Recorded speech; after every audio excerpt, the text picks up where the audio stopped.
ജന്മാദ്യസ്തോന്നയാതിതരതച്ചാർത്തേഷ്വിജ്ഞസ്വരാട് തേനേ ബ്രഹ്മകൃതായ ആദികവേയം കേന്ദ്രീയ സൂര്യ തേജോവാരിമൃതാം മേധാവിനിമയോ യത്രത്തിസർഗോമുഷ ദാംനാസേന സദാ നിരസ്തകുഹകം സത്യം പരം ധീമഹി.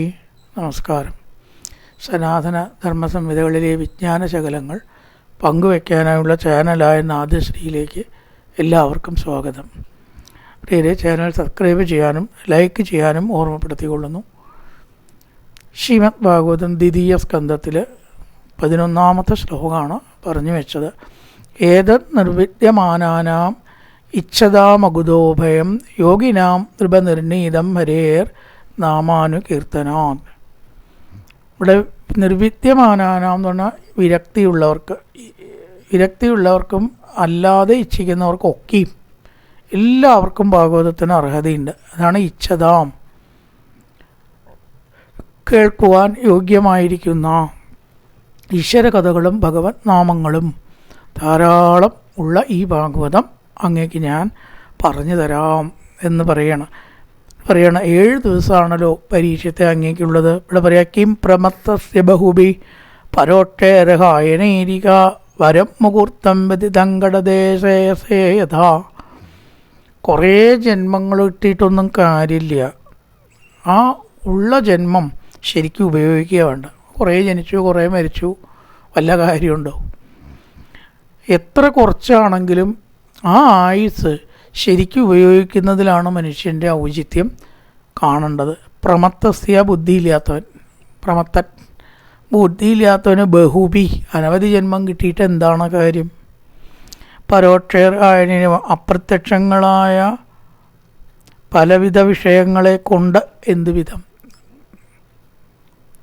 പല വിഷയങ്ങൾ അവൻ കൈകാര്യം ചെയ്തു എന്ന് പറഞ്ഞിട്ട് വല്ല കാര്യവും ഉണ്ടോ?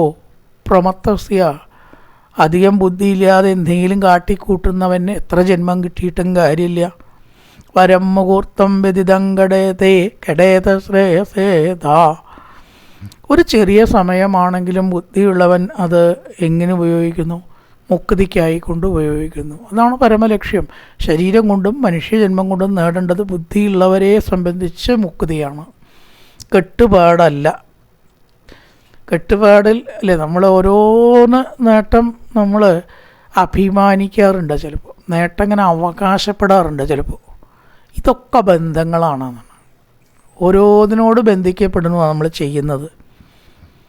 അപ്പം ആ വക ബന്ധങ്ങളിൽ നിന്ന് എപ്പോഴാണ് നമ്മൾ മുക്തി ഉണ്ടാവുക? ബുദ്ധിപരമായിട്ട് ഉയരുക. ഏതാണ് യഥാർത്ഥ ബുദ്ധി? ബന്ധനമല്ല. ആരെങ്കിലും കെട്ടിയിട്ട് കിടക്കപ്പെടാൻ ഇഷ്ടപ്പെടുമോ? ഒരു ശിവാവിനെ പോലെ ചങ്ങലയെ കിടക്കുമ്പോൾ നല്ല സുഖമുണ്ട് കേട്ടോ ഒന്നും ഒരാരും പറഞ്ഞിട്ടില്ല, പറയൂല. മനുഷ്യന് മുക്തി സ്വാതന്ത്ര്യവും തന്നെയാണ് വലുത്. അപ്പം അറിവുള്ളവർ, ബുദ്ധിയുള്ളവർ എപ്പോഴും മുക്തിയെ അംഗീകരിക്കുന്നു, ബന്ധനത്തെ തിരസ്കരിക്കുന്നു, അപലപിക്കുന്നു. പരമുഹൂർത്തം രിതങ്കടയതശ്രേയസേത. കുറച്ച് സമയമുണ്ടെങ്കിലും അത് മുക്തിക്കായിക്കൊണ്ട് കെട്ടുപാടുകളിൽ നിന്ന് മുക്തമാവാൻ ശ്രമിക്കുന്നവനാരോ അവൻ ആണ് ബുദ്ധിമാൻ. ഒരു ഉദാഹരണം പറഞ്ഞാൽ, കെട്വാങ്കോ നാമരാജജ്ഞാത്വേയത്താമികായുഷ മുഹൂർത്താർ സർവമുത്രജഗതവാനഭയങ്കരി. കെട്വാങ്കൻ്റെ കഥ ഹരിനാമകീർത്തന കെട്വാങ്കൻ എന്ന ഋഷി പറയുന്നുണ്ട് അല്ലേ? കെട്വാങ്കൻ അദ്ദേഹം ജ്യോതിശാസ്ത്രത്തിൽ നിന്ന് തൻ്റെ ആയുസ് ഒരു നിമിഷമേ ഉള്ളൂ എന്ന് മനസ്സിലാക്കി. എനിക്ക് എത്ര ആയുസ്സുണ്ട് പറയാൻ പറ്റുമോ? അങ്ങേക്ക് ആയുസ് കഴിഞ്ഞല്ലോ, ഇനി എപ്പോൾ നിമിഷത്തിൽ വേണമെങ്കിൽ സംഭവിക്കാം, അത്രയും ആയിരിക്കണു എന്നാണ് ഇപ്പോൾ അവിടെ കാണുന്നതെന്ന് പറഞ്ഞു. ദുഃഖിച്ചൊന്നുമില്ല. ആദ്യം ഈശ്വരനായിട്ടാണ് സമർപ്പിച്ചു, മുക്തിയെ പ്രാപിച്ചു. അപ്പോൾ കുറച്ചേ ഉള്ളൂ എന്നുള്ളതുകൊണ്ട് എന്തിനാണ് ദുഃഖിക്കണത്? പക്ഷെ അതെങ്ങനെ ഉപയോഗിച്ചു? സർവമുത്സൃജ്യ, സർവബന്ധവും ഉപയോഗിച്ച് ബന്ധത്തെ ഉപേക്ഷിച്ച് ഭയം ഹരിം ഗതവാൻ, ഭയമില്ലാത്ത ഹരിയെ ആശ്രയിച്ചു മുക്തിയെ പ്രാപിച്ചു. ഗതവാൻ സർവമുത്സൃജ്യ ഹരിം ഗതവാൻ അഭയം ഗതവാൻ, ഹരിയെ അഭയം പ്രാപിച്ച് മുക്തിയെ പ്രാപിക്കുകയും ചെയ്തു. അപ്പം അതുകൊണ്ട് ചേലപ്പറമ്പൻ നമ്പൂരിയുടെ കഥ ഈ ഒരു സന്ദർഭത്തിൽ സ്മരണീയമാണ്. അദ്ദേഹത്തിന് ഇതേപോലെ വളരെ കുറച്ച് പ്രായമായപ്പോൾ അത്രയും കുറച്ച് ആത്മീയം വേണമെന്നൊക്കെ തോന്നി. വളരെ പ്രായമായപ്പോൾ അതുവരെ ഈ നല്ല അറിവൊക്കെ ഉണ്ട്, ചിങ്കാരവും സംസ്കൃതവും ഗ്രാമറൊക്കെ ഈ സ്ത്രീകളെ വർണ്ണിക്കാനും വേണ്ടാത്ത കാര്യത്തിനൊക്കെ ഉപയോഗിച്ചത്. അപ്പം ആരോറ്റ പറഞ്ഞു, ഇപ്പം തൂരറ്റ കഷ്ടം ചേലപ്പറമ്പൻ ഈ 85 വയസ്സിലെങ്കിലും ഈ വക കാര്യങ്ങൾക്കൂടൊക്കെ ഒന്ന് വിരക്തി വന്ന് 4 നാമം ഭഗവാനെക്കുറിച്ച് ചൊല്ലിക്കൂടെ അങ്ങേക്ക് എന്നങ്ങോട്ട് ചോദിച്ചതേ ഉള്ളൂ. അദ്ദേഹം ഒരു ശ്ലോകം എഴുതിയ ശ്ലോകം മുഴുവൻ കിട്ടുമെന്ന് വെച്ചില്ല. കെട്ടുവാങ്കോ ഇതും പറഞ്ഞിട്ട് ഒരു ശ്ലോകം എഴുതി, പരീക്ഷിത ബല എന്ന് പറഞ്ഞിട്ടേ ഔത്താനപാതി ധ്രുവ പറഞ്ഞിട്ട് ഓരോരുത്തർക്ക് ഇത്ര സമയം എന്നും പറഞ്ഞിട്ട് ഒരു ശ്ലോകമുണ്ട്. സപ്താഹേന പരീക്ഷിതോയമബല എന്നാണ് ആ ശ്ലോകത്തിൻ്റെ വാക്കുകൾ. എന്താ വെച്ചാൽ ഉത്താനപാതിയായിരിക്കുന്ന ധ്രുവന് 5 മാസം കൊണ്ട് ഭഗവാനെ പ്രാപിക്കാൻ കഴിഞ്ഞു. പിന്നെയോ ഗജേന്ദ്രൻ അല്പം ചില സമയങ്ങൾ വർഷങ്ങളെടുത്തു ഭഗവാനെ അങ്ങേ പ്രാപിക്കാൻ. എനിക്കിനി എത്രയുണ്ട്? 90 പ്രായോപി തന്നവ്യഥേ, എനിക്ക് 90 വയസ്സായി. ഇനി എത്ര നിമിഷ ആയുസ്സുണ്ട് എന്ന് നിശ്ചയില്ല. എത്ര കുറച്ചാണെങ്കിലും തന്നെ വ്യഥ, അതിൽ ഞാൻ ദുഃഖിക്കുന്നില്ല. എല്ലാം ഞാനിതാ അങ്ങേക്ക് സമർപ്പിക്കണമെന്നും പറഞ്ഞിട്ട് ഒരൊറ്റ നമസ്കാരം പരവാകനെടുക്കലും കഴിഞ്ഞു. അവിടെ നിന്ന് ഇങ്ങോട്ട് നീക്കലുണ്ടായില്ല എന്നാണ്. കട്വാങ്കോ കടികത്വേന എന്ന് പറഞ്ഞിട്ടാണ് ശ്ലോകം പറയാം. നല്ലൊരു ശ്ലോകമാണ്. ഔത്താനപാതി 6 മാസം കൊണ്ടാണ് എന്ന് പറഞ്ഞിട്ട് എനിക്ക് എത്ര സമയമുണ്ടോ അത് ഞാനിതാ അങ്ങേന് സമർപ്പിക്കുന്നു എന്നാണ് പറഞ്ഞു. അപ്പം എത്ര സമയമുണ്ട് എന്നുള്ളതല്ല വിഷയം, അതെങ്ങനെ ഉപയോഗിക്കുന്നു. തവാപ്യേതർക്കി കൗരവ്യ സപ്താഹം ജീവിതാവധി ഉപകൽപ്പയത സർവം താവത്യസാംബരായികം. അങ്ങേക്ക് 7 ദിവസമല്ലേ ഈ പറഞ്ഞ പോലെ, കുറച്ച് മുഹൂർത്തവും ദിവസങ്ങളും സമയങ്ങളോ അല്ലല്ലോ. തവാപ്യേതർക്കി കൗരവ്യ, കൗരവ്യനായിട്ടുള്ള പരീക്ഷിത്തെ അങ്ങേക്ക് 7 ദിവസമുണ്ട്. സപ്താഹം ജീവിതാവധി, 7 ദിവസം ജീവിതാവധി ഇല്ലേ. ഉപകൽപ്പയത സർവം താവത്യസാംബരായികം. അപ്പം ആ ആയുസ് എന്തിനു വേണ്ടി ഉപയോഗിക്കണം? മരണാനന്തര ശ്രേയസ്സിന് വേണ്ടിയിട്ട് ഉപയോഗിക്കുക.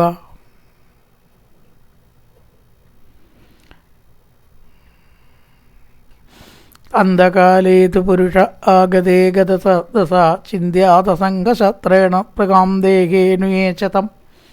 മരണമുണ്ട് അല്ലെങ്കിൽ അത് സമാഗതമായിരിക്കുന്നു എന്ന് തീർച്ചയായാൽ എന്താ അങ്ങനത്തെ ഒരാൾ വേണ്ട? ഏറെ ആസ്പത്രി കൊണ്ടുപോയിടും ഇല്ലേ. ആരോ ഒരു മര്യാദയ്ക്ക് മരിക്കാനും സമ്മതിക്കില്ല മനുഷ്യന്മാരെന്ന്. മൂക്ക് കൂടെ ഒരു ട്യൂബും വായയിൽ കൂടെ ഒരു ട്യൂബും കട്ടിട്ട് നാമം ജയിക്കാനും ഈശ്വരനെ സ്മരിക്കാനും ഉണ്ടോ? പറ്റണു. ഞാൻ ലേശം നാമം ജയിച്ചു കൊടുക്കട്ടെ എന്ന് പറഞ്ഞാൽ പറയും ഉണ്ടാണ്ടിരിക്കുക. അയാൾ മരിക്കാൻ കിടക്കുമ്പോഴാണ് അതെൻ്റെ നാമം ജപം. മരിക്കാൻ കിടക്കുമ്പോഴാണത് വേണ്ടതെന്നുണ്ടോ ഈ പറഞ്ഞ ആൾക്ക് അറിയണു. അയാൾക്ക് എന്താ വെച്ചാൽ ചികിത്സ ചെയ്യപ്പം നാമം ജയിലല്ല വേണ്ടത് പറയില്ലേ. അപ്പം അന്ധകാലേത് പുരുഷ ആഗതേ ഗതസ വന്നാൽ ആദ്യം വേണ്ടത് എന്താ അറിയോ? ചിന്ത്യാതസംഗശസ്ത്രേണ, പ്രപഞ്ചത്തോടുള്ള ബന്ധം നല്ലോണമാണ് കുറയ്ക്കുക, ഇല്ലാണ്ടേക്കുക. നമ്മളൊറ്റയ്ക്ക് തന്നെ ഇവിടെ വന്നത് സംശയമൊന്നുമില്ല. ഒറ്റയ്ക്ക് തന്നെ പോകേണ്ടതും സംശയമുണ്ടോ ആർക്കെങ്കിലും? അതൊന്നാണ്ട് ഉറപ്പിക്കാറുണ്ട്. തനിക്ക് ഇവിടെ വന്നതൊക്കെ ഇടയിൽ വന്നു കയറിയതാണ്. ആഗമാബായികളാണ് ഗീതയിൽ പറയും. താൻ തേജസ് ഭാരത, നമ്മുടെ കൂടെ ഉള്ളത് കാര്യങ്ങളൊക്കെ വരുമ്പോൾ ഉള്ളതല്ല അർജുന, ഒക്കെ പിന്നെ വന്നതാണ്. അതുകൊണ്ട് പോകുമ്പോൾ എന്ത് ചെയ്യുക? അതൊക്കെ ഉപേക്ഷിക്കുക. എന്നായി മരിക്കാൻ വലിയ ദുഃഖമോ പരിഭ്രമോ ഉണ്ടാവില്ല. ചിന്തിയാതസംഗശസ്ത്രേണ, അസംഗമാകുന്ന ആയുധം കൊണ്ട് പ്രകാന്തേകേനു ഏശതം, ആ ഇതിനെ ഛേദിക്കുക. ആവശ്യമില്ലാത്ത സ്നേഹബന്ധങ്ങളെയൊക്കെ അങ്ങോട്ട് സ്നേഹിക്കുക, അതിൽ ഛേദിക്കുക. ദേഹേ തം അതിനെ അനുസരിച്ചും ഉള്ള ദേഹേനു ഏശതം എന്ന് പറഞ്ഞാൽ ദേഹവുമായിട്ട് ബന്ധപ്പെട്ടതും. ഇതൊക്കെ വെച്ചാൽ നമ്മൾ സുഖിക്കാൻ വാങ്ങി വെച്ച സാധനങ്ങളാവാം, വസ്ത്രങ്ങളാവാം, ബന്ധുക്കളാവാം, ഉപകരണങ്ങളാവാം, ഒക്കെ ശരീരമായിട്ട് ബന്ധപ്പെട്ടതാണ് അല്ലേ. വീട്, കൃഷി, ഭാര്യ, മക്കൾ, ഇതൊക്കെ അതുമായിട്ട് ബന്ധപ്പെട്ട വസ്തുക്കളാണ്. ആ ശരീരമായിട്ട് ബന്ധപ്പെട്ടതിനെയൊക്കെ ശരീരത്തിനെ തന്നെ ആണ് ഉപേക്ഷിക്കുക. അതുമായിട്ട് ബന്ധപ്പെട്ടതല്ലേ ഉള്ളൂ, അല്ലാതെ വല്ലതും ഉണ്ടോ നമുക്ക്? അപ്പോൾ അതൊക്കെയാണ് ആദ്യം മനസ്സിൽ നിന്ന് പോയിട്ട് ഞാൻ ആത്മാവാണ്, ശരീരമല്ല എന്നൊന്നങ്ങോട്ട് ഭാവിക്കുക. ആദ്യം വേണ്ടത് അതാണ്. അന്ധകാലേത് പുരുഷ ആഗതേ ഗതസ അന്ധകാലേ ആഗതേ അവസാനകാലം സമീപിച്ചിരിക്കുമ്പോൾ പുരുഷ ഗതസാദസ ഭയരഹിതനായി, ഗതസാദസ ഭയരഹിതനായി, ദേഹേ തം അനു ദേഹത്തെയും അതിനോടനുബന്ധിച്ചതിനെയും ഉള്ള യാതൊന്നോ ആളുകളിലും സാധനങ്ങളിലും സ്പൃഹാം ചിന്തിയാത് ആഗ്രഹത്തെ ഛേദിക്കണം. അസംഗമാകുന്ന ശസ്ത്രം കൊണ്ട്, ആയുധം കൊണ്ട്. അതിനെന്താ വേണ്ടത്? ഗൃഹാത് പ്രവ്രജിതോ വീരപുണ്യതീർത്ഥ ജലാപ്ലുത ശുചോ വിവിക്ത ആസീനോ വിധിവൽ കൽപ്പിതാസനെ. ഒന്നങ്ങനെ വീട് എന്ന ചിന്ത വിട്ട് പ്രവ്രാജനം ചെയ്തിട്ട് ഇങ്ങനെ പോവുക, ഒരു ലക്ഷ്യമൊന്നുമില്ലാതെ പോവുക. അതാണ് ഈ പ്രവ്രാജനം എന്ന് പറഞ്ഞാൽ. പുണ്യതീർത്ഥങ്ങളിലൊക്കെ കുറച്ച് സ്നാനം ചെയ്യുക, അതൊക്കെ ആവാം. ഗംഗയോ നദിയോ അങ്ങനത്തെ, യമുന അങ്ങനത്തേലൊക്കെ. ശുചോ വിവിക്ത ആസീനോ വിധിവർ കൽപ്പിതാസനെ. എവിടെയെങ്കിലുമൊക്കെ ഇരുന്നിട്ടോ ആശ്രമം അല്ലെങ്കിൽ പുണ്യസ്ഥലം, കുറച്ച് ധ്യാനം, അഷ്ടാംഗയോഗം അതൊക്കെ ശീലിക്കണം എന്ന് പറയുകയാണ്. അതിലത്തെ ആദ്യത്തെയാണ് ഈ ആസനം, കൽപ്പിതാസനെ. യോഗയിൽ പല ആസനങ്ങളുമുണ്ട്. പത്മാസനം, മർദ്ദപത്മാസനം, വീരാസനം, മയൂരാസനം, ഗാഗാസനം എന്നൊക്കെ പറഞ്ഞിട്ട് വിവിധ ആസനങ്ങൾ. വേറൊന്നാണ് സുഖാസനം. ഏത് രീതിയിലാണ് നമുക്ക് ഇരിക്കാൻ പറ്റുക അത് സുഖാസനം. എങ്ങനെ ഒരു കാല് കയറ്റി വെച്ചിട്ടാണെന്ന് വെച്ചാൽ അങ്ങനെയാവാം. പക്ഷെ ഒന്നുണ്ട്, ആ വെച്ച പോലെ രീതിയിൽ ഒരു 3 മണിക്കൂർ അനക്കാൻ പാടില്ല. അതിന് ഏത് പോസാ സൗകര്യം, എങ്ങനെയായാലും പാടില്ല ആവാം. ഒരു കാല് കയറ്റി വെച്ച ഒരു കാല് കൗക്കിയിട്ടിട്ട് അങ്ങനെ വെച്ചാൽ അങ്ങനെ. പക്ഷെ ആ വെച്ച് കഴിഞ്ഞാൽ 3 മണിക്കൂർ ഇളകാതിരിക്കാൻ ഏത് രീതി സ്വീകരിക്കുന്നുവോ അതിനെ സ്വീകരിക്കാൻ സാങ്ഷൻ ഉണ്ട്. അതിനാണ് സുഖാസനം എന്ന് പറയുക. നിയമമൊന്നുമില്ല, പക്ഷെ ഇരുന്നാൽ മാറ്റാൻ പാടില്ല, കാല് മാറ്റാൻ പാടില്ല. അങ്ങനെയുള്ളതിനാണ് ഈ ആസനം ആദ്യം പറഞ്ഞത്. യമം, നിയമം, ആസനം, പ്രാണായാമം, പ്രത്യാഹാരം, ധാരണ, ധ്യാനം, സമാധി. ഇതാണ് ഈ ഭഗവത് ധ്യാനം സമാധിയിലേക്ക് എത്താനുള്ള 8 ഘട്ടങ്ങൾ. ഇരുത്തം ആദ്യം ശീലിക്കണം എന്നാണ്. യമം, നിയമം ഇതൊക്കെ പാലിക്കുക. പ്രാണായാമം, പ്രത്യാഹാരം. പ്രാണായാമം ശ്വാസത്തെ നിയന്ത്രിക്കാനുണ്ട്. വെറുതെ ഇങ്ങനെ ജീവികൾ ചോദിക്കുന്ന പോലെ നമ്മൾ ചോദിക്കില്ല. മനുഷ്യന് സംഘർഷം, BP ഇതൊക്കെ ഇല്ലാണ്ടിരിക്കാനും ആരോഗ്യമായിട്ടിരിക്കാനും പ്രാണായാമം, അതായത് ഉള്ളിലേക്ക് എടുക്കുന്നതും പുറത്തേക്ക് വിടുന്നതും ആയ ശ്വാസത്തിൻ്റെ ശരിയായ താളവും ക്രമവും പാലിക്കലാണ് പ്രാണായാമം എന്ന് ചുരുക്കി പറയാം. ഒരു നാസികാദ്വാരത്തിൽ കൂടെ ശ്വാസം വലിച്ചെടുത്ത് അത് ശ്വാസകോശത്തിൽ കുറേ നേരം നിർത്തി മറു നാസികാദ്വാരത്തിൽ കൂടെ സാവധാനം വിടുക. വലിച്ചെടുത്ത് അത്ര വേഗത്തിൽ വിടാൻ പാടില്ല. ഇതാണ് രവിശങ്കർ സാറിൻ്റെ സുദർശനക്രിയയിൽ ഘട്ടം ഘട്ടമായിട്ട് ശീലിപ്പിക്കുന്നത്. ഇവിടെ സംസ്കൃതത്തിൽ പറഞ്ഞു അദ്ദേഹം പ്രായോഗിക രൂപം കൊടുത്തു എന്നേ ഉള്ളൂ. അപ്പോൾ നല്ലൊരു കാര്യമാണ്, ചെയ്യാൻ കഴിയുമെങ്കിൽ വളരെ നല്ലൊരു കാര്യമാണ്. നല്ലൊരു സർവീസ് സേവനമാണ് അദ്ദേഹം ചെയ്യുന്നത്. ഇങ്ങനെയൊക്കെ പറഞ്ഞാൽ ആൾക്കാർക്ക് ഇതിൽ മനസ്സിലാവില്ല. അങ്ങനെ അദ്ദേഹം പറഞ്ഞ പോലെ പറഞ്ഞാൽ മനസ്സിലാവും. പ്രത്യേകിച്ച് ഇംഗ്ലീഷുകാരൊക്കെ അല്ലേ, ഇംഗ്ലീഷിലാണല്ലോ കുറേയൊക്കെ. അത് പറഞ്ഞാൽ കേമായി എന്നാണ് നമ്മുടെ വിശ്വാസം. ഗെറ്റപ്പറ്റ് 4 o'clock എന്ന് പറഞ്ഞാൽ കേമായി. ബ്രാഹ്മേ മുഹൂർത്തേ ഉത്തായാഹി, അത് പഴഞ്ചൻ. അതിന് നമ്മൾ വിലകൽപ്പില്ല. അപ്പോൾ അദ്ദേഹം അതിന് വേറൊരു ഷേപ്പ് കൊടുത്തു, ഇത്രയേ ഉള്ളൂ. എന്തായാലും കാര്യം തന്നെയാണ്. അപ്പോൾ പ്രാണായാമം, പ്രത്യാഹാരം, ഇന്ദ്രിയങ്ങളിലെ ഈ ഒരു പ്രത്യേക പ്രതിപത്തി ഒന്നിനോടും പാടില്ല. ഭക്ഷണമാവട്ടെ, വേറൊന്നാവട്ടെ, എൻ്റർടൈൻമെൻ്റ് ആവട്ടെ. നല്ലൊരു വിധ ആചാര്യന്മാർ സിനിമ ഭാഗവതം കഴിഞ്ഞാൽ നേരെ TV ഓൺ ചെയ്യുക. 6 മണി കഴിഞ്ഞാൽ എവിടെ TV ഉള്ളത്? അല്ലെങ്കിൽ TV ഉള്ള സ്ഥലത്ത് താമസിക്കുക, അല്ലെങ്കിൽ എനിക്ക് TV ഒന്ന് നോക്കണം കേട്ടോ. എന്നാലും ഈ 7 ദിവസമെങ്കിലും അതൊക്കെ ഒന്ന് വിട്ട് നിൽക്കണം എന്ന് തോന്നണില്ലല്ലോ. അപ്പോൾ അത്തരം ആസക്തികൾ കുറയ്ക്കലിനാണ് നമ്മൾ പ്രത്യാഹാരം എന്ന് പറയുക. ധാരണയും ധ്യാനവും സമാധിയും 3 ഘട്ടങ്ങളാണ് ഭഗവത് ധ്യാനത്തിൻ്റെ. ഒടുവിലാണ് നമ്മൾ സമാധിയിലെത്തുക. ധ്യാനത്തിലൊക്കെ സ്വരൂപമുണ്ട്, സമാധിയിൽ സ്വരൂപമേ ഇല്ല. ആ അനുഭവം മാത്രമേ ഉണ്ടാവുള്ളൂ. അതിനാണ് സമാധി. ഇവിടെ അഷ്ടാംഗ യോഗമാണ് പറഞ്ഞിരിക്കുന്നത്. അഭ്യസയൻ മനസാ ശുദ്ധം ബ്രഹ്മാക്ഷരം പരം മനോയച്ച് ജിതശ്വാസോ ആണ് പ്രാണായാമം. ജിതശ്വാസോ ബ്രഹ്മബീജമവിസ്തരൻ, ശ്വാസത്തെ അടക്കിയിട്ട് ഓങ്കാരം ജപിക്കണം. ബ്രഹ്മബീജം ബ്രഹ്മാക്ഷരം ഓം ഓം എന്ന് കുറച്ച് നീട്ടി കണ്ണടച്ച് ശരീരത്തിലെ നിശ്ചലനം യാതൊരു ചലനവും ഇല്ലാതാക്കി ഓം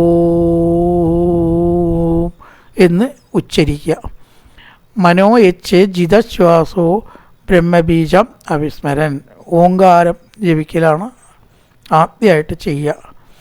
നിയച്ചേത് വിഷയേഭ്യോക്ഷൻ മനസാ ബുദ്ധിസാരഥി മനഃകർമ്മഭിരാക്ഷിത്വം ശുഭാർത്ഥേ ധ്യാരേതിയാ.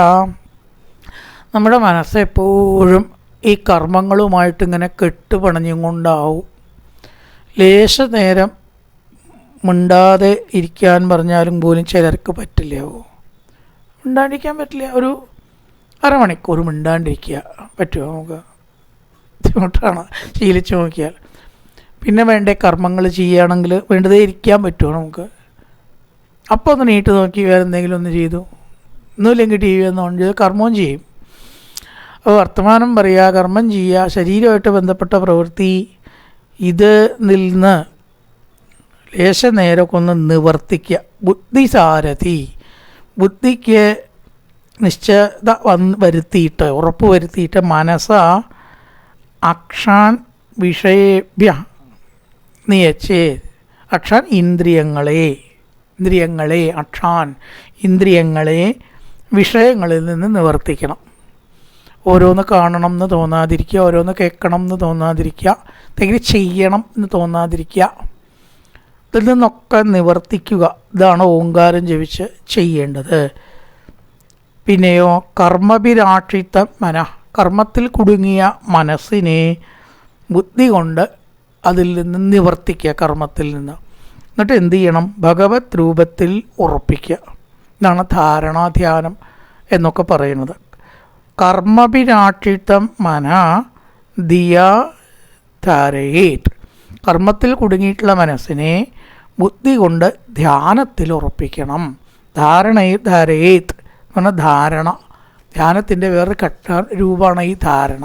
അതിൽ മനസ്സിനെ ഉറപ്പിക്കുക, ഈശ്വര സ്വരൂപത്തിൽ ഉറപ്പിക്കുക. അതിനാണ് ഈ ഭഗവാനൊരു സ്വരൂപം കൽപ്പിക്കണം എന്ന് പറഞ്ഞാൽ. സ്വരൂപമില്ലാത്ത ഈശ്വരനിൽ മനസ്സിനെ നിർത്താൻ ബുദ്ധിമുട്ടാണ്. അതുകൊണ്ട് എന്ത് ചെയ്യുക? കർമ്മവിനാക്ഷിത്വം ദിയ ശുദ്ധാർത്ഥേ ധാരയെ. കർമ്മത്തിൽ കെട്ടുകിടങ്ങിയിട്ടുള്ള മനസ്സിനെ കെട്ടുപിണഞ്ഞതായിട്ടുള്ള മനസ്സിനെ ബുദ്ധി കൊണ്ട് ഭഗവാനിൽ ഉറപ്പിക്കുക, ധ്യാനം ശീലിക്കുക. തത്രേക അവയവം ധ്യായേ അവ്യുച്ഛിന്നേന ചേതസ മനോനിർവിഷയം യുക്ത്വാ തത കിഞ്ചന സ്മരേൻ. അതിൽ അവ്യവിച്ഛിന്നേന വിച്ഛേദമില്ലാത്തതായ ചേതസ. കുറേശ്ശെ ഇങ്ങനെ മനസ്സിൽ ഓർമ്മ വരും, പിന്നെ മറക്കും. ഈശ്വര വിഷയകാര്യങ്ങൾ കൂടും, പിന്നെ വീണ്ടും വിഷയകാര്യങ്ങൾ പോയിട്ട് ഈശ്വരൻ ഇങ്ങനെ മറഞ്ഞും തെളിഞ്ഞുമാണ് നമുക്ക് ആദ്യഘട്ടത്തിലുണ്ടാവും. ഒരേപോലെ തെളിയില്ല. നാടൊക്കെ ഇങ്ങനെ തെളിയാൻ ശ്രമിച്ചാൽ അടുത്ത നിമിഷത്തിൽ പോയിട്ടും വന്നിട്ടും ആയിരിക്കും അതിങ്ങനെ ഉണ്ടാവുക, കറണ്ട് വന്നും പോവും ചെയ്യുന്ന പോലെ. അവ്യവിച്ഛിന്ന, യാതൊരു വിച്ഛേദവും ഇല്ലാത്തതായ ഈശ്വരസ്മരണ കുറച്ച് കഴിഞ്ഞാലേ ഉണ്ടാവുള്ളൂ. പെട്ടെന്നുണ്ടാവില്ല. എന്നാലും അങ്ങനെയെങ്കിലും ശ്രമിക്കണം. വന്നും പോയും മറഞ്ഞും തെളിഞ്ഞും ഈശ്വരഭാവം നമ്മുടെ മനസ്സിൽ വരുന്നു. അതിനെ നമ്മൾ തെളിഞ്ഞ മാത്രം അവസ്ഥയിലേക്ക്, മറയാത്ത രീതിയിലേക്ക് ശ്രമിച്ച് ആയിത്തീരണം. ചേതസ് കൊണ്ട് ഏക അവയവവും ഓരോരോ അവയവത്തെ ചിന്തിക്കുക. ഭഗവാന്റെ പാദത്തെ ആദ്യം ചിന്തിക്കുക കുറച്ചു നേരം. അപ്പോൾ വേറൊന്നും ചിന്തിക്കണ്ട. പിന്നെ അതിൻ്റെ മുകളിലുള്ള കണങ്കാലുകളെ ചിന്തിക്കുക. അപ്പോൾ വേറൊന്നും വേണ്ട. അതിൻ്റെ മുകളിലുള്ള മഞ്ഞപ്പട്ട തൊടാ മുതലായിട്ട് തന്നെ പിന്നെ ചിന്തിക്കുക. അപ്പോൾ വേറൊന്നും വേണ്ട. പിന്നെ ക്രമേണ ഈ പാദവും കണങ്കാലും പോലെയും കൂട്ടി ചിന്തിക്കുക. പിന്നെ അടുത്തത് അരക്കെട്ട്, ബാക്കിയുള്ളതൊക്കെ ചേർത്തിട്ട്, പിന്നെ കൈകൾ, ബാക്കിയുള്ളതൊക്കെ ചേർത്ത് കൈകളും ചേർത്ത്, ഇങ്ങനെ ഓരോരോ ഭാഗമായിട്ട് ചിന്തിച്ച് അതിന് മുമ്പേ ഉള്ളതിനെയും കൂട്ടിച്ചേർത്ത് ധ്യാനിച്ച് പരീക്ഷയിൽ റിവിഷൻ ചെയ്യണ പോലെ. അല്ലേ, ആദ്യത്തെ ചാപ്റ്റർ പഠിച്ചു, രണ്ടാമത്തെ ചാപ്റ്റർ പഠിച്ചു, മൂന്നാമത്തെ ചാപ്റ്റർ പഠിച്ചു, പിന്നെ 1, 2, 3 വീണ്ടും ചേർത്ത് പഠിച്ചു. റിവിഷൻ. അങ്ങനെ ഓരോരോ ഭാഗമായിട്ട് നമ്മൾ ധ്യാനിക്കണം. ഓടിപ്പോയിട്ട് പറയുമ്പോൾ എവിടെ അതിനൊക്കെ സമയം? ഇതൊന്നും പറയാൻ പറ്റുമോ? പറഞ്ഞാൽ പകുതിയും കൂടി ആവില്ല ഭാഗവത് 7 ദിവസം കൊണ്ട്. അപ്പം തത്രൈക അവയവം ധ്യായേതവ്യുച്ഛിന്നേന ചേതസ മനോ നിർവിഷയം യുക്ത്വാ പിന്നെയോ തതക്കിഞ്ചനന സ്മരേത്. ഈശ്വരനെ ധ്യാനിക്കുമ്പോൾ വേറെ യാതൊന്നും മനസ്സിലേക്ക് കടത്തരുത്. ശക്തമായ മതിൽ കെട്ടണം. നോ അഡ്മിഷൻ, നീ കുറച്ച് നേരം അവിടെ നിൽക്കുക, പങ്കെടു കിടക്കണ്ട എന്ന് പറഞ്ഞ് ഏത് ചിന്തയെയും നിയന്ത്രിക്കാൻ കഴിവുണ്ടാവണം. അല്ലാത്തവർക്ക് ധ്യാനം സാധ്യമല്ല, സാധന സാധ്യമല്ല, ലക്ഷ്യം സാധ്യമല്ല, സിദ്ധി സാധ്യമല്ല, ഈശ്വരപ്രാപ്തി നടക്കില്ല. അപ്പം അത് വേണമെങ്കിൽ എന്തുണ്ടാവണം? 2 നേരെങ്കിലും നമ്മൾ ഈ സാധന രാവിലെയും വൈകുന്നേരവും, അതാണ് പറ്റിയ സമയം കേട്ടോ, ഇടയിലല്ല, ഉച്ചയ്ക്കൊന്നുമല്ല. കുറച്ച് വിഷയങ്ങളെ മനസ്സിൽ നിന്ന് മാറ്റണം. ഈ ചണ്ടിയൊക്കെ കുളത്തിലുണ്ടാകുന്നതുകൊണ്ട് ചിലപ്പോൾ ഇങ്ങനെ കൈകൊണ്ട് നീക്കില്ലേ കുളിക്കാൻ എന്ന പോലെ കുറച്ച് നേരം എന്ത് ചെയ്യുക, നല്ലോണം ഇതിനെയൊക്കെ ഒന്ന് അവിടെ നീക്കുക. ഏത് ചിന്ത വന്നാലും അപ്പം തന്നെ അതിനെ മാറ്റുക. അല്ലേ ഈശ്വരൻ മനസ്സിൽ പ്രകാശിക്കുള്ളൂ. രജസ്തമോഭ്യാമാക്ഷിപ്തം വിമൂഢം മനാത്മന യച്ഛേ ധാരണയാധീരോ ഹന്തിയാ തത്കൃതം മലം. ഇവിടെ പറയുകയാണ് രജസ്തമോഭ്യാം ആക്ഷിപ്തം. എന്താണ് ഈ മനസ്സ് ചലിക്കാനുള്ള കാരണം? ചലിക്കാതെ ഇരിക്കുക എന്ന് പറഞ്ഞല്ലോ. ചലിക്കാതിരിക്കാനും ചലിക്കാനും എന്താണ് അടിസ്ഥാനം? ഒക്കെ പണ്ടുള്ളവർ സൂക്ഷ്മ വിശകലനം ചെയ്ത് കണ്ടെത്തിയിട്ടുണ്ട്. രജസ്തമോഭ്യാം, രജോ ഗുണവും തമോ ഗുണവുമാണ് മനസ്സിനെ ഇളക്കുന്നത് എന്നാണ്. സത്വഗുണത്തിൽ മനസ്സ് ഇളകില്ല. ഇതാണ് രജോ ഗുണം. പപ്പടം കാച്ചണ വാസന കേട്ടു, അല്ലെങ്കിൽ സാമ്പാറിന് അരയ്ക്കണ വാസന കേട്ടു, ഭക്ഷണത്തെക്കുറിച്ചുള്ള ചിന്ത മനസ്സിൽ വരിക, അത് രജോ ഗുണമാണ്. നല്ലൊരു പാട്ട് കേട്ടു, ഏതപ്പോൾ ആ പാട്ട്? ഏതോ ആയിക്കോട്ടെ, ഇവിടെ പോയി ചിന്തിക്കേണ്ട ആവശ്യമുണ്ടോ? അപ്പോൾ അവിടെ ചെവിയാണ്. അങ്ങനെ ഇന്ദ്രിയങ്ങൾ ഓരോ കാര്യങ്ങളിലേക്ക് പോയാൽ അത് രജോ ഗുണമാണ്. ആർക്കല്ലാത്ത. തമോ ഗുണോ ഉറക്കം വരിക. ഒന്നുമില്ല വെച്ചാൽ ഉറങ്ങിക്കളെ, എന്താ ഇപ്പോൾ പണിയൊന്നുമില്ല, കിടന്നുറങ്ങാത്തിരി അതിനോട്ടാണ് കിടന്നാൽ സുഖമായിട്ടാണ് ഉറങ്ങുക. ഈ പകൽ ഉറങ്ങാനേ പാടില്ല. പകൽ ഉറങ്ങിയാൽ ചേട്ട കയറി വരും. വെളിച്ചാകുമ്പോൾ ഉറങ്ങുക, സന്ധ്യയ്ക്ക് ഉറങ്ങുക, പകൽ ഉറങ്ങുക, അതൊന്നും പാടില്ല. രാത്രി ഉറങ്ങുക. സമയം ഉറങ്ങാനുള്ളത് രാത്രിയാണ് നിശ്ചയിച്ചിരിക്കണം. പകലൊന്ന് കിടന്ന് മയങ്ങാം ഉച്ചയ്ക്ക്, അത്രയേ ഉള്ളൂ. വയ്യാത്തവരോ പ്രായമുള്ളവരോ അസുഖമുള്ളവർക്കോ നോക്കാൻ പറ്റില്ല, അവർക്കിത് ബാധകമല്ല കേട്ടോ. സാധാരണക്കാരുടെ കാര്യമാണ് പറഞ്ഞത്. അത് തമോ ഗുണമാണ്. ഉറക്കത്തിൽ ശ്രദ്ധയിലുള്ളവരുണ്ട് അല്ലേ? ദിവസം എവിടേക്കും പോകേണ്ട, ഓഫീസ് ഒഴിവാണെന്ന് വെച്ചാൽ ഒരു 10:30 വരെയെങ്കിലും കിടന്നുറങ്ങുക. ഇങ്ങനെ ഇവർക്കത് സഹായിക്കണം വിചാരിക്കും ഞാനൊക്കെ. നമുക്കൊക്കെ രാവിലെ 6 മണിയിലപ്പുറം ചിന്തയില്ല. 5 മണി 6 മണി 5 മണിയായി ഉണരും. പിന്നെ സമയത്തിനനുസരിച്ച് നീക്കുക എന്നല്ലാണ്ട് പിന്നെ ഉറങ്ങാൻ പറ്റില്ല. അപ്പോൾ പകല് ഉറക്കം തമോ ഗുണത്തിൽ ലക്ഷണമാണ്. അത് ശരിയല്ല എന്നാണ്. രജസ്തമസ്സുകളാൽ മനസ്സ് ചലിക്കുന്നു. ഉറങ്ങുക, ഒന്നുമില്ലെങ്കിൽ ഉറങ്ങുക. അപ്പോൾ ഈശ്വരൻ നിന്ന് അകലുകയാണ്. അല്ലെങ്കിൽ എന്തിലെങ്കിലും ഏർപ്പെടുക, സിനിമ കാണുക, TV കാണുക, ഭക്ഷണം വെക്കണേൽ ശ്രദ്ധ ഉണ്ടാവുക, പരദൂഷണം, ഒന്നാദ്യം പോയിട്ട് വരിക, അപ്പോൾ 4 ആളെ കണ്ടു എന്തെങ്കിലുമൊക്കെ പറഞ്ഞു. ഇതൊക്കെ രജോ ഗുണമാണ്. അപ്പോൾ രജസ്തമോ വ്യാമാക്ഷിത്തം മന. അപ്പം അങ്ങനത്തെ മനസ്സ് എങ്ങനെയാവും? എങ്ങനത്തെ മനസ്സാവുക? വിമൂഢം ആത്മന, അകപ്പെടുന്നതാണ്. തന്നെ വിഷയത്തിൽ അകപ്പെടും, അന്ധകാരത്തിൽ. അങ്ങനത്തെ മനഃ, മനസ്സിനെ ധീരനായവൻ എന്ത് ചെയ്യണം? ധാരണയാ യച്ഛേത്, ധ്യാനം കൊണ്ട് ജയിക്കണം. ഈ രജോ ഗുണം തമോ ഗുണം ജയിക്കാന്ന് പറഞ്ഞാൽ എളുപ്പമല്ല. കാരണം അത് ഏതിനോടെങ്കിലും ഒന്നിന് ചേർന്നിട്ടേ ഈ മനസ്സ് നിൽക്കുള്ളൂ. ഈ കുപ്പിയിലല്ലേ വെള്ളം നിൽക്കുള്ളൂ, അല്ലെങ്കിൽ ഒരു പാത്രത്തിലല്ലേ വെള്ളം നിൽക്കുള്ളൂ. വെള്ളം വെറുതെ നിൽക്കുമോ? This impossible. വെള്ളം വെറുതെ നിൽക്കില്ല. അതേപോലെ ഈ ഇതൊക്കെ എത്ര ശാസ്ത്രീയമായിട്ടാണ് പണ്ടുള്ളവർ വിശകലനം ചെയ്തിരിക്കണം. മനസ്സ് എന്തിലെങ്കിലും ഒന്നിലേ എത്രേ നിൽക്കുള്ളൂ, അല്ലെങ്കിൽ ഉറങ്ങും. അത് തമോ ഗുണത്തിൽ നിൽക്കണമെന്ന് പറയാം. അപ്പോൾ അവിടെ തമോ ഗുണമാണ് പാത്രം. ഒന്നുമില്ലെങ്കിൽ തമോ ഗുണ, എന്തിലെങ്കിലും ഉണ്ടെങ്കിൽ രജോ ഗുണ. അപ്പോൾ ഒരാശ്രയം ആസ്പദം ഇല്ലാതെ മനസ്സ് നിൽക്കില്ല. അപ്പോൾ അതിനെ നിർത്തണം. അപ്പോൾ അവിടെ അതിനെന്താ വഴി? സാത്വിക ഗുണസ്വരൂപനായിട്ടുള്ള അല്ലെങ്കിൽ നിർഗുണസ്വരൂപനായിട്ടുള്ള ഭഗവാനിലാണ് നിർത്തുക. അപ്പോൾ ആധാരമായില്ലേ? ആധാരേ വേണ്ടു നിങ്ങൾക്ക്, എന്നാ ഈശ്വരൻ നിർത്തിക്കോളൂ. ഈ പ്രപഞ്ചത്തിലത്തെ ഒന്നും അല്ലാത്ത ഒന്നിൽ കൊണ്ടുപോയി കെട്ടിയാണിടുക. അവിടെ നിൽക്കും. ഒരു പാത്രം കൊടുത്താൽ വെള്ളം അവിടെ നിന്നോളും, എവിടേക്കും പോവില്ല. അപ്പോൾ ആദ്യമായിട്ട് ഭഗവാന്റെ സ്വരൂപം മനസ്സിൽ നല്ലപോലെ കാണുക. അവിടെ മനസ്സിനെ ഒന്നാണ്ട് ഉറപ്പിക്കുക, അട്ടും ബോൾട്ടൊക്കെ ഇട്ടാണ്ട് ഉറപ്പിക്കുക. യാ തത്കൃതം, രജസ്തമസ്തുകളാൽ ഉണ്ടാകപ്പെടുന്ന ദോഷത്തെ നമുക്ക് ഒഴിവാക്കാം.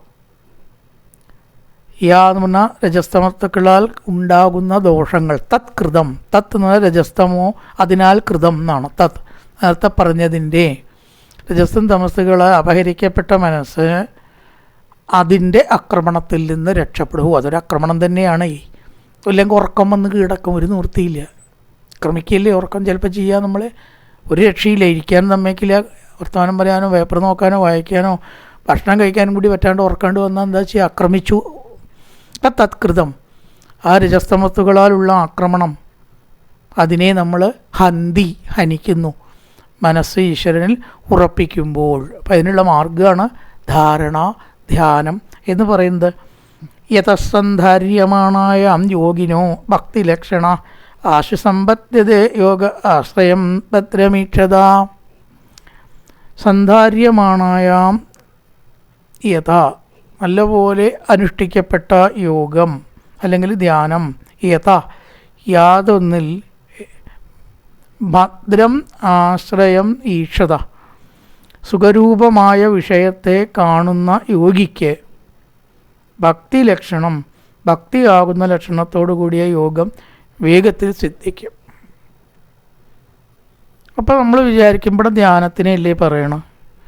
ഇവിടെ നല്ല ഒരുപാട് ആൾക്കാർ ധ്യാനത്തിനെ പറ്റി പറയുന്നുണ്ട്. ഈ മെഡിറ്റേഷൻ ഒരുപാട് ആൾ പറയുന്നുണ്ട് ഇല്ലേ. യോഗ എന്ന് പറഞ്ഞാൽ മെഡിറ്റേഷനാണ്. മെഡിറ്റേഷൻ ഇല്ലാണ്ട് എന്താ ജീവിതം? യോഗ ഇല്ലെങ്കിൽ എന്താ ജീവിതം?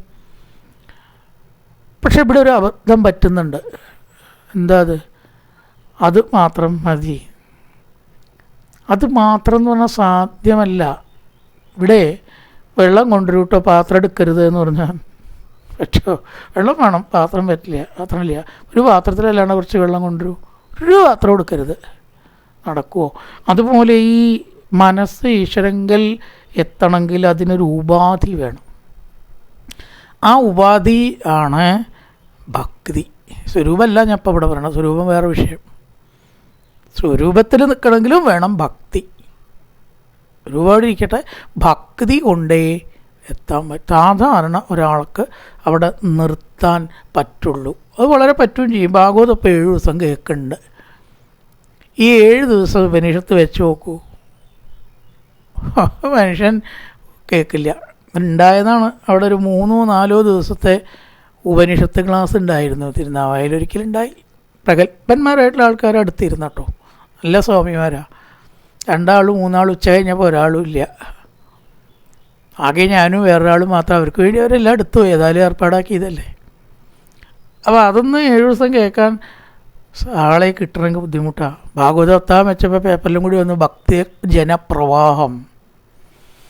അതെന്താ അത് ഭഗവാന്റെ കഥ ഭക്തിയോട് കൂടിയിട്ട് പറയുമ്പോൾ മനസ്സ് നിൽക്കണു. അതുകൊണ്ട് എന്നിട്ട് ധ്യാനത്തിലേക്ക് പോവാം. അതാണ് യഥാർത്ഥ വഴി. ഭക്തി ഇതിനെല്ലാം ആവശ്യമാണ്, ഒഴിച്ചുകൂടാൻ പറ്റാത്ത അനിവാര്യമായിട്ടുള്ളതാണ്. എല്ലാവരുടെ മനസ്സിനെയും ധ്യാനത്തിൽ ഉറപ്പിക്കണമെങ്കിൽ ഭക്തി വേണം. ഭക്തി ഇല്ലാത്ത ധ്യാനം ഏകദേശം അപൂർണവും അസാധ്യവുമാണ്. മനസ്സിനെ നിർത്തണമെങ്കിൽ ഒരു കയറ് വേണ്ടേ? അത് കെട്ടിയിട്ടാലേ അവിടെ നിൽക്കുള്ളൂ. അതിന് കയറുകൊണ്ട് കെട്ടുക, എന്നിട്ട് ധ്യാനമോ എന്തൊക്കെ ആവാം. ആദ്യം ഭക്തിയാകുന്ന കയറുകൊണ്ട് ഒന്നാണ് കെട്ടണം എന്നും പറഞ്ഞിട്ടാണ് ഭക്തിയുടെ പ്രാധാന്യത്തിനെ പറഞ്ഞുകൊണ്ട് എത്തിച്ചു അതിലേക്ക്. ഇപ്പം രാജാവ് ധ്യാനത്തെക്കുറിച്ച് വിസ്തരിച്ച് പറഞ്ഞു തരണം എന്ന് പറയുകയാണ്. അത് പ്രസ്താവിക്കുകയാണ് തുടർന്നുള്ള ശ്ലോകങ്ങളിൽ. കായേന വാചാ മനസേന്ദ്രിയർവാ ബുദ്ധ്യാത്മനാവാ പ്രകൃതേ സ്വഭാവാൻ കരോതി സകലം പരസ്മൈ നാരായണായേതി സമർപ്പയാമി. ഓം പൂർണ്ണമദ പൂർണ്ണമിദം പൂർണ്ണാത് പൂർണ്ണമുദച്യതേ പൂർണ്ണസ്യ പൂർണ്ണമാദായ പൂർണ്ണമേവാവശിഷ്യതേ. ഓം ശാന്തി ശാന്തി ശാന്തി. ഹരി ഓം ശ്രീ ഗുരുഭ്യോ നമഃ. ഹരി ഓം.